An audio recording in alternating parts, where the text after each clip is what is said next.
E ho mai, ka ike mai, luna mai e. O nā mea huna no e au, o nā mele. E ho mai, e ho mai, e ho mai, e ho mai, ka ike mai, luna mai e. O nā mea huna no e au, o nā mele. E ho mai, e ho mai, e ho mai, e ho mai, ka ike mai, luna mai e. O nā mea huna no e au, o nā mele. E ho mai, e ho mai, e ho mai,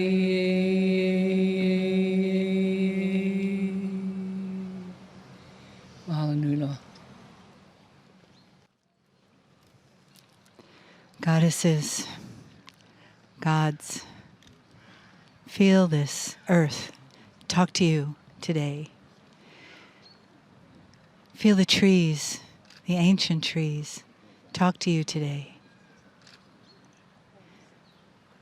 Hear the birds talk to you today. Remember hearing them before. Do you remember? Drop deep inside to that well of remembrance and let yourself feel those days, those times when you were honored, when you were the spiritual, purposeful goddess here with your people, guiding them, loving them, and them loving you. This is the place. This is the time for you to return and remember and feel the energy of light. Thousands of years later, the light that you bring clears everything that was not light and brings light again to this land and to your lives. So take a big breath in of this cleansing light. Release it into this land, to this place. Take another breath.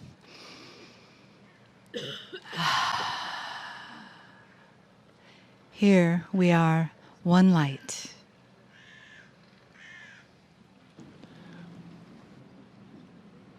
Greetings, dear ones. I'm Cryan of Magnetic Service. It is a beautiful day. You sit in the island of Crete, an ancient palace, and the sun and the weather is glorious. Dear ones, I want you to use this so you're comfortable with this message, so there are no distractions. The message today is about ancient ones and current ones.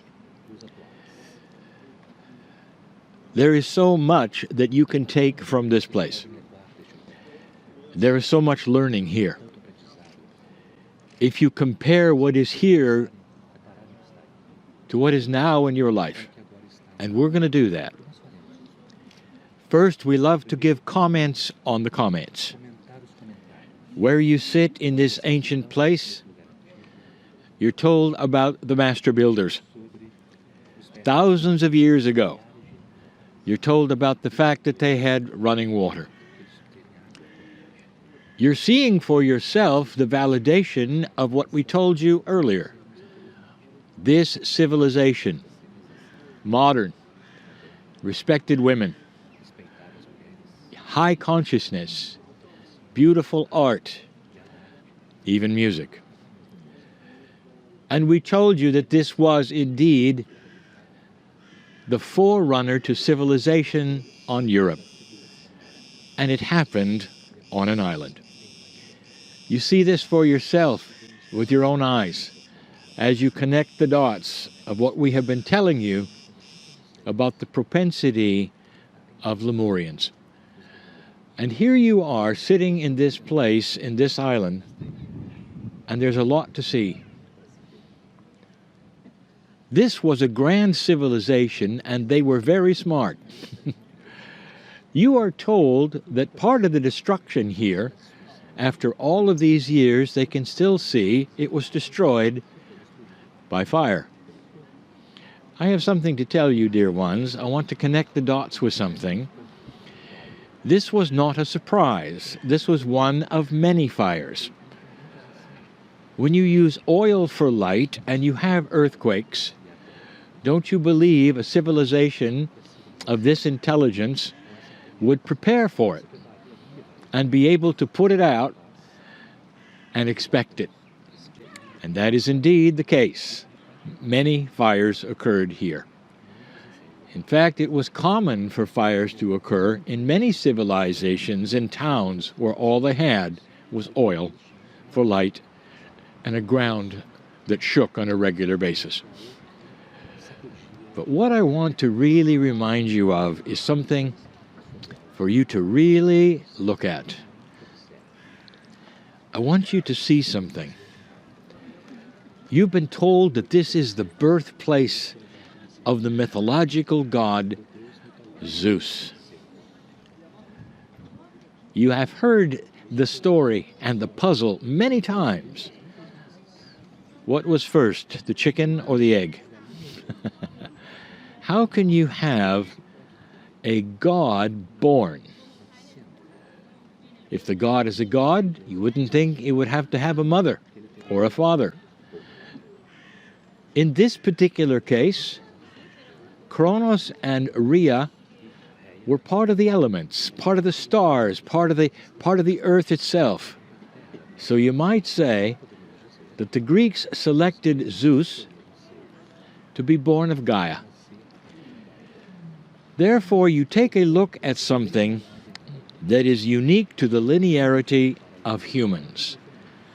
Now, I want you to pay attention, because in this short message, we're going to talk about applying what I tell you now to your personal life. The Greeks looked around, and everything they saw was themselves. Earth was seeming to be isolated. They didn't know the dynamics of solar systems yet. They simply saw a backdrop in the sky that moved. We've said it before, everything moved around them. The stars moved around them. Even identification of the planets, the constellations, it was all part of Earth. There was no concept that Earth was part of something bigger. Therefore, everything was drawn into itself. The sun and the moon, placed and moved eventually in mythology by the gods. And so they only saw that which they then applied to themselves. So the god Zeus being born of Earth or the planet means that it came from their central source. The highest power they had was the planet. They could at any time postulate perhaps what later Galileo saw. They could have done the math, and they were good at it, and figured out they were part of something bigger, but they did not. Now I want to ask about you in this short message. Dear ones, that's exactly what many humans are doing today. All they have is themselves. There's nothing bigger. Everything is pulled to you. If something beautiful happens to you, you call it luck. If you've had a string of things which were challenges on this planet, you look at that and you say, woe is me, it's just luck. Everything centers around you. All of the senses that you have, of course, are yours. And you feel the earth and what is around you by those senses. And most of humanity will walk around and they are their own planet. And they never look at anything bigger or higher or anything that is possible other than themselves. I want to introduce you to something. You are part of a whole. Later it was discovered that Earth was part of something grand and that everything moved. And the Earth moved around many things. You are the same. You really are. You don't need to have a consciousness which is your God. You don't have to have that which is false before you or mythological before you in order to make sense of your own life. Consciousness is now grown up and higher, and you can look around and you can see there is no luck, there is synchronicity, and that your consciousness actually can control how you move. You move around others and others move around you in ways that are beautiful, and you can plan it and you can see it. There is so much here. There is a grander energy within you. If only the Greeks had known that there was something bigger than the earth. But instead they thought everything belonged to the earth, even the sun, which walked across the sky on a regular basis. Dear ones, there's things walking across your life on a regular basis, and you don't even know it. There's a majesty. There are entities. There are devas in the forest. There are things around you that in older days they would even say are magic. And all of this available today when you start claiming the Creator inside. So much you can do. You might even say you're your own goddess and Greek god together. You might even say that you are your own Zeus. This is what you have.